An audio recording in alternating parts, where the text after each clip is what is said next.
नमस्कार, अवतार मीडिया में आपका स्वागत है। मैं अनिल सम्राट। आज के इस विशेष प्रोग्राम में हम बात करेंगे निरसा की, जहां 20 आदिवासी परिवार मुसीबत में है।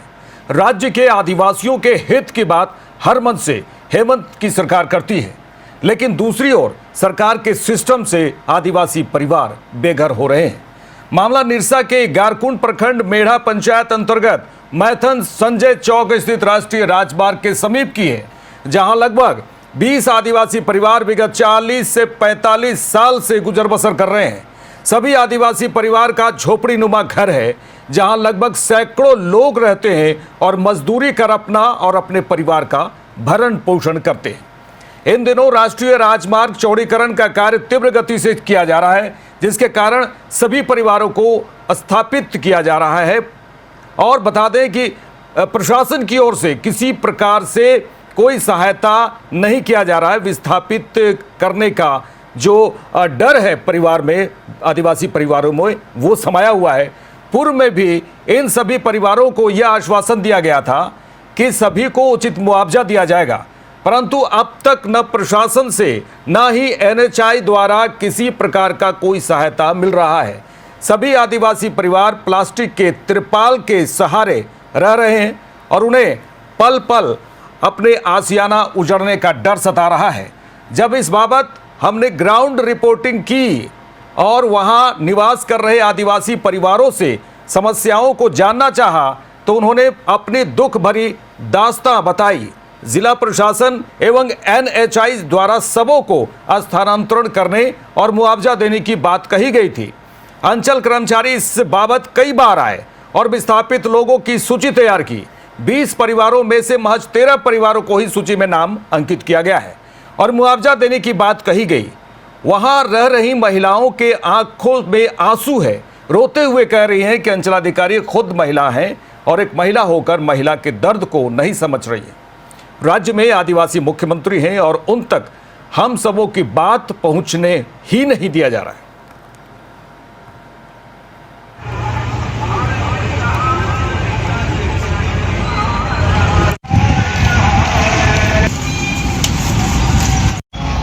ये लोग क्या लिख के भेज देंगे जो मदद है। क्या बोलते हैं सीईओ क्या, सबका तो एक ही बात है, हाँ जाइए जाइए हो जाएगा। हम लोग तो वहाँ से घूर के आ रहे हैं, हम लोग का काम तो हो नहीं रहा है। यही तो हो रहा है हम लोग के साथ में हमेशा। इतना साल से लेडीज हो के लेडीज का बात नहीं समझी तो उसके पास भी जाके हम लोग को क्या फायदा हुआ। बहुत दौड़े लोग, अब बोरे लोग अब नहीं दौड़ेंगे लोग। अब देखा जाए क्या होता है। कितना घर होंगे यहाँ? 20 तो घर है पूरा ऑल टोटल। 20 घर है? हाँ। अभी तक कोई सहायता राशि नहीं मिली? कोई सहायता नहीं है। 20 घर में 13 घर का ही नाम आया है, बाकी बात का नाम नहीं है। उसमें भी दिक्कत है, तो हम लोग वो लोग बोला चलो बाद में कराएंगे। तो 13 का जो है 13 का तो होना चाहिए पेमेंट, बोला आज हो जाएगा। फिर उसके बाद उस दिन क्लियर था कि हो जाएगा, पता नहीं क्या हुआ। शाम को गया, बोला नहीं अब आप लोग का पेमेंट भी नहीं होगा। क्या बात है, नहीं बात है, वो लोग आएंगे बताएंगे तब ना।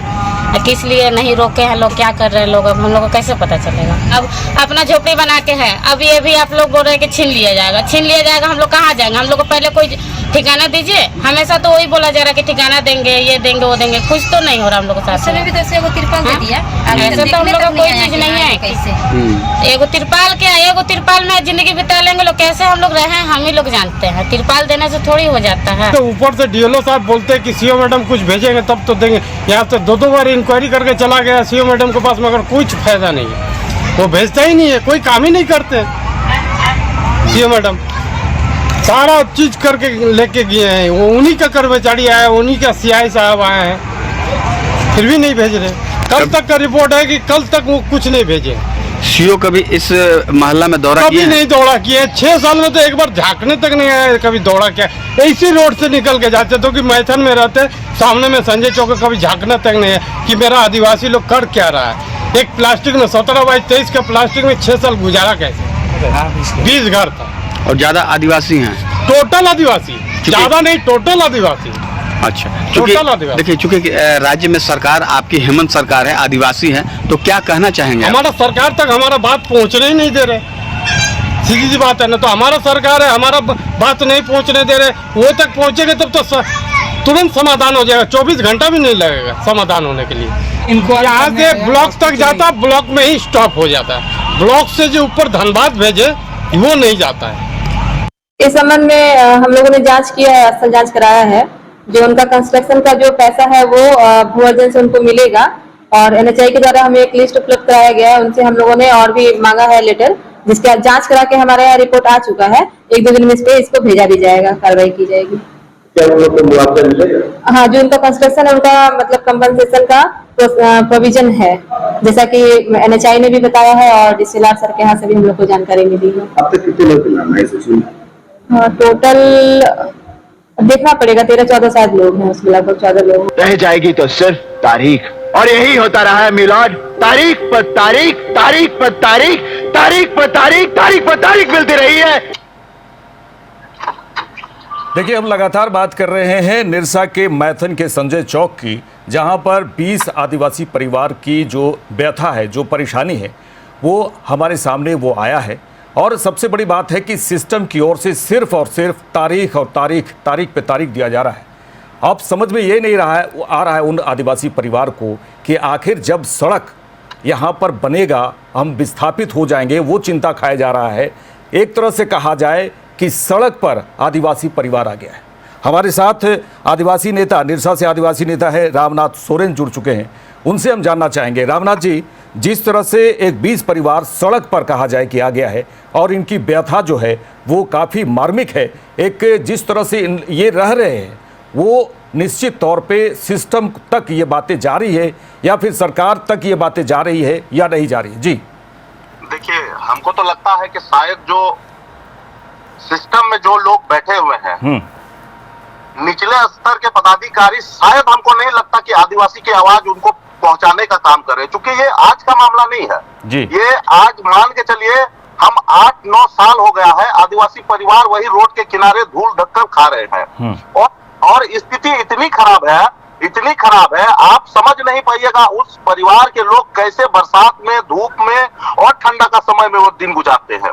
और चूंकि 20 परिवार के लोग के साथ उनके बाल बच्चे भी है, उसके बाद वो रोड जो अभी पिछला बार जो चौड़ीकरण में जो तोड़ दिया गया था, पिछली बार जो 2016-17 में जब NHI की तरफ से जो पहला बार तोड़ा गया था, तो मैं आपको बता दें मुआवजा के नाम पर बस 50 रुपया के एक प्लास्टिक दिया गया था और कुछ नहीं दिया गया है सरकार की ओर से, केंद्र सरकार की ओर से। इतनी स्थिति खराब है, मैंने हम आपको बातों से बयान नहीं कर पाएंगे। और अभी अब अगर वर्तमान में अगर उस स्थिति को देखिएगा तो बस घर से 10 कदम आगे पे रोड बनी हुई है, आज धुल्ला मिट्टी तो इतना वो लोग खा रहे हैं कि मतलब कहना बहुत ही मुश्किल है। क्योंकि हम आदिवासी हैं, शायद इसीलिए हमारी बातों को कोई सुन नहीं रहा है।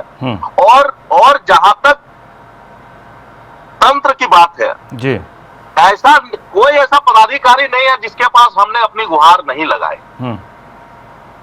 अंचल से लेकर DC तक बस यही एक सुनने को आता है, बस होगा, पता नहीं इस जन्म में होगा या चाहे अगला जन्म होगा, बस यही उम्मीद है, बस होगा।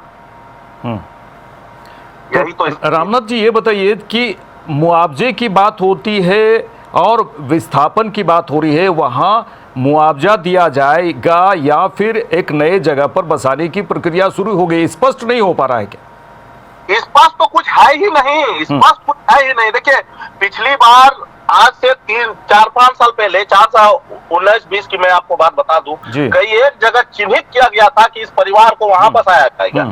ठीक है, बस चिन्हित ही हुआ है जी। उसके बाद कुछ नहीं हुआ। जब भी जो जमीन सरकार की ओर से चिन्हित हो रहा है, कुछ ना कुछ विवाद हो रहा है। लेकिन अब कुछ दिन पहले ये कहा जा रहा है कि घर के बदले घर नहीं मिलेगा, आपको टूटने का जो है वो पैसा मिलेगा। लेकिन जब उसमें भी जब लोग एग्री हो गए कि भाई जो तो मिले दो, तो कुछ तो हम अपना स्थिति सुधारे, लेकिन पता नहीं वो भी कब मिले। उम्मीद तो है मिलेगा, लेकिन बस वही हाल है, इस जन्म में मिले या अगला जन्म में मिले।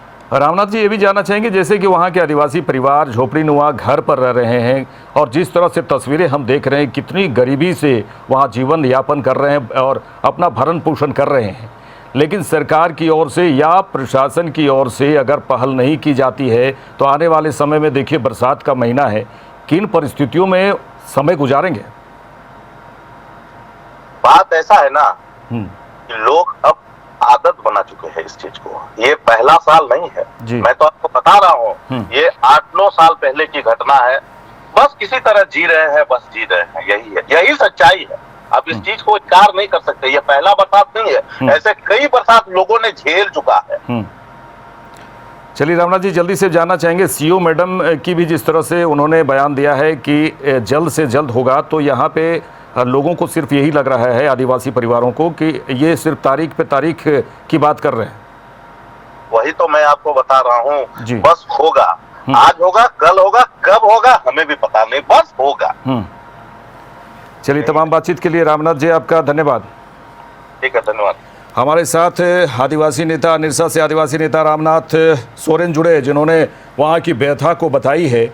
और ये सोचिए कि जिस तरह से अभी आने वाले समय में बरसात का भी महीना होने वाला है और किस तरह से समय 20 आदिवासी के परिवार गुजारेंगे, उन्हें पुनर्वास योजना के तहत बसाया जाए या फिर मुआवजा दिया जाए, वो कुछ भी स्पष्ट नहीं हो पा रहा है। और कई लंबे वर्षों से इस तरह की बातें आ रही है। लेकिन सबसे बड़ी बात यह है, चौंकाने वाली बात है, सोचने वाली ये भी बात है कि लगातार जो सड़क निर्माण का काम है वो हो रहा है और इधर जो है विस्थापित की भी बात हो रही है कि कहाँ जाएं कहाँ नहीं जाए। ये बहुत ही गंभीर समस्या है। यहाँ लेते हैं एक छोटा सा ब्रेक, जल्द लौटते हैं।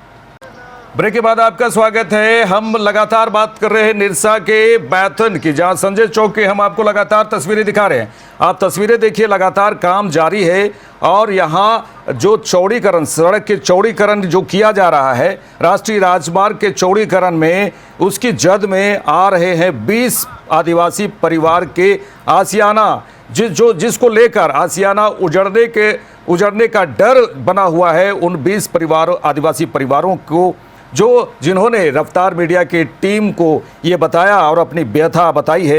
ये बता दें कि मैथन संजय चौक की तस्वीर आप देख रहे हैं और कुछ लोग मुआवजा मिलने की बात भी कर रहे हैं कि मुआवजा मिलेगा, और कुछ ये भी बातें सामने आ रही है कि उन्हें कोई नई जगह पर उन्हें बसाया जाएगा। तस्वीरें देखिए आप, किस तरह से सामने आ रही तस्वीरें, काफ़ी गरीबी वहाँ पर नज़र आ रहा है। एक तरह से कहा जाए कि हेमंत सरकार आज सत्ता में है और इस तरह की तस्वीरें आती हैं और 20 परिवार ये गुहार लगा रहे हैं प्रशासन से, सरकार से, कि हमें मुआवजा दिया जाए या फिर अन्य अच्छी जगह में बसाया जाए। हमारे साथ संवाददाता समामा औसल जुड़ चुके हैं, निरसा से संवाददाता। समामा, जिस तरह से तस्वीरें हम देख रहे हैं, ग्राउंड जीरो पर जाकर आपने इस विषय को लाया है और वहाँ के लोगों से बातचीत की। 20 परिवार परेशानी में है, मुसीबत में है, कोई सुन नहीं रहा है। जी, सबसे पहले तो मैं बता दूं कि ये आदिवासी परिवार लगभग 20 से ज्यादा परिवार जो है, लगभग 5 दशक से भी ज्यादा समय से वो लोग संजय चौक के समीप रहने का काम कर रहे थे और जहाँ गुजर बसर, खाना पीना, रहना, सभी तरह से वो अपने उसी जगह रह के कर रहे थे। लेकिन चूंकि NH के चौड़ीकरण की बात आई, NH 19 के चौड़ीकरण की बात आई, तो NHAI ने जमीन अधिग्रहण किया। उस अधिग्रहण में ऐसे करीब 25 से 30 परिवार को पूरी तरह से उजाड़ने का काम किया गया NHAI द्वारा।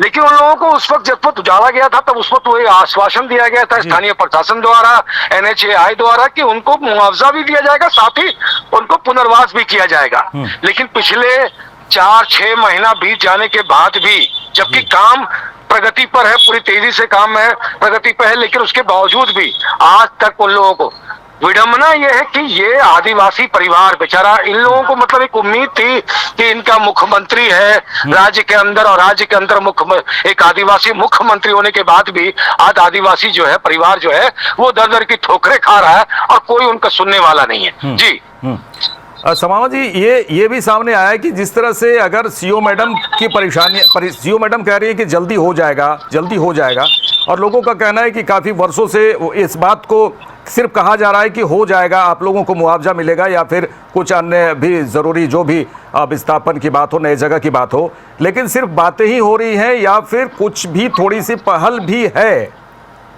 अनिल जी, सबसे बड़ी विडंबना यह है कि 2016 का ये मामला है। 2016 से ये अधिग्रहण की बात चल रही है, उसी वक्त अधिग्रहण के लिया गया। और ये जो विडंबना ये है कि सीओ मात्र वहां से 1 किलोमीटर दूरी पर रोजाना उसी रास्ते से आना जाना होता है। कभी रुककर उन्होंने जो बेचारे विस्थापित परिवार है उनसे हालचाल जानने की कोशिश नहीं किया, न कभी उनके दिशा में कोई ठोस पहल भी नहीं किया गया प्रशासन की ओर से। जो सीओ की मैडम के हो, चाहे जितने लोग हैं यहाँ पे, स्थानीय प्रशासन जो है उनके तरफ से कोई ठोस पहल नहीं किया गया है। जी सभामा जी, निश्चित तौर पे आने वाले समय में देखिए वहाँ के जो परिवार रह रहे हैं वो भी मतदाता होंगे। किस तरह से जो है एक सोच बनती है कि हम जो सरकार है, जो भी आने वाली सरकार है या फिर जो इलेक्शन होगा, वोट होगा, वो इन परिस्थितियों को देखते हुए क्या मन में चलता हो? क्योंकि झारखंड में इस तरह की तस्वीरें आती है, एक मतदाता क्या सोचता होगा? मतदाता के तौर पर भी अगर कहा जाए तो निश्चित तौर पर सरकार और प्रशासन को सोचने की जरूरत है। बिल्कुल, आपने बिल्कुल सही कहा, और यही है इनके मन में जो विस्थापित हुए परिवार, उनका साफ कहना है कि चुनाव के वक्त जो भी नेता आएंगे उन पूरी तरह से चुनाव का बहिष्कार करेंगे, वोट का बहिष्कार करेंगे। और ऐसे लोग जो आज वो जनप्रतिनिधि की मांग कर रहे हैं, जनप्रतिनिधि आज वो नजर नहीं आ रहे हैं, उनकी व्यथा सुनने वाला कोई नहीं है, ना उनको कोई इंसाफ दिलाने वाला है, दर दर की ठोकरें खा रहे हैं। लेकिन आज तक कोई नेता हो या प्रशासन हो, कोई भी स्थानीय लेवल पे कोई भी उनके पास नहीं पहुंच रहा है, जिसके वजह से उन लोगों के बीच काफी आक्रोश देखा जा रहा है। और उनका साफ कहना है कि आने वाले चुनाव में, विधानसभा 2024 में विधानसभा और लोकसभा का भी चुनाव है, दोनों ही चुनाव का वो बहिष्कार करेंगे और वो वोट देने का काम नहीं करेंगे। उस वक्त सबक सिखाने की बात कही जा रही है उनके द्वारा। जी समामा जी, देखिए आप भी वहां पर गए, वहां रिपोर्टिंग करने के लिए गए, समस्याएं सुनी है। देखिए राष्ट्रीय राजमार्ग के चौड़ीकरण का कार्य तो तेजी गति से चल रहा है, लेकिन जहां मुआवजे की बात आ रही है वहां पर एकदम कार्य सुस्त हो जा रहा है। ये समझ से परे है। सबसे बड़ी विडंबना तो यही है कि क्या नाम इसका, पिछले जो आपने जब जमीन अधिग्रहण का NHAI ने जो अधिग्रहण करने का काम किया स्थानीय प्रशासन की मदद से, तो उस वक्त जब आपने आश्वासन दिया वैसे परिवारों को, वैसे आदिवासी परिवारों को आपने आश्वासन देने का काम किया, उनकी जल्द मुआवजा के साथ साथ उनको पुनर्वास भी किया जाएगा। लेकिन आज तक पुनर्वास तो छोड़ दीजिए, यहाँ तक कि मुआवजा भी नहीं दिया गया। वो बेचारे एक तंबू गाड़ कर, चूंकि हमने खुद वहां फील्ड रिपोर्टिंग की और मौके में मैंने देखा, लोगों के आंखों में आंसू देखा, वो दर्द दिखा, कैमरा पे साफ साफ वो दर्द दिखा, उनके आंसू छलके हुए दिखे। उनका साफ कहना था कि हम मजबूर हैं और एक तंबू गाड़कर हम लोग पूरा परिवार रहने का काम कर रहा है। आज तक न प्रशासन, न नेता, न कोई NHAI का अधिकारी उनका सूद लेने वाला। जी समामा जी, वहां पर कितनी जनसंख्या कितनी होगी और क्या शिक्षा बच्चों को दिया जा रहा है? उन लोगों का भरण पोषण किस प्रकार से हो रहा है? रोजगार क्या है? बेचारे जितने भी आदिवासी परिवार, लगभग 150 से 200 की आबादी थी और 150 था, लगभग 25 से 30 परिवार का है, 150 लोग थे। और उन सभी का जो रोजगार, दैनिक मजदूरी करके अपना जीवन का भरण पोषण करते थे, उनका बाकायदा उनका घर बना हुआ, झोपड़ीनुमा घर था, सब कुछ था। लेकिन जिस तरह से NHAI के लोगों ने तोड़ने का काम किया, उसके बाद से पूरी तरह से उनका जो दिनचर्या है बिल्कुल पूरी तरह से ठप हो चुका है। और वो बेचारे मतलब अपना घर को समेटने में लगे हैं, किसी तरह से अपने एक एक तिनका जुगाड़ करके वो अपने आवास को बनाने का काम कर रहे हैं। तो वो दैनिक मजदूरी भी सही से नहीं कर रहे, जिनको लेकर खाने को भी लाले पाव है। जी चलिए, तमाम बातचीत के लिए समामा जी आपका शुक्रिया। हमारे साथ निरसा से संवाददाता समामा औसल जुड़े, जिन्होंने ग्राउंड रिपोर्टिंग की और वहां पर जाके जिस तरह से तस्वीरों को देखा है और 20 आदिवासी परिवारों के आंखों में जो आंसू दिख रहा है उन्हें, लेकिन सरकार और प्रशासन को ये आंसू नहीं दिखाई दे रहा है। ये आश्चर्यजनक है। अगर प्रशासन चाहे तो इन सभी 20 आदिवासी विस्थापित परिवारों को पुनर्वास योजना के तहत बसाया जा सकता है, क्योंकि क्षेत्र में कई तमाम लोग हैं जहां पर आदिवासी परिवार हैं और इनकी समस्याओं को नहीं सुना जा रहा है। हम लगातार बात कर रहे हैं कि इस योजना के तहत अगर बसाया जाए, पुनर्वास योजना के तहत बसाया जाए या फिर मुआवजा दिया जाए, तो ये बड़ी बात होगी। और निश्चित तौर पे आने वाले समय में हम यही उम्मीद करेंगे कि इन 20 आदिवासी परिवार जो आज सड़क में हैं और उन्हें रात में नींद नहीं आ रही है कि हम कहाँ जाएंगे, हमें उजाड़ दिया जाएगा और किस ओर जाएंगे, हमें न बसाया जा रहा है न मुआवजा दिया जा रहा है, तो तमाम बातें हैं। तो उम्मीद यही हो रही है कि प्रशासन और सरकार जल्दी से जल्दी प्रशासन के लोग वहाँ जाए और उनकी समस्याओं को समझे, क्योंकि परेशानी में है 20 आदिवासी परिवार सड़क पर आ गए हैं। देखते रहिए रफ्तार मीडिया। नमस्कार।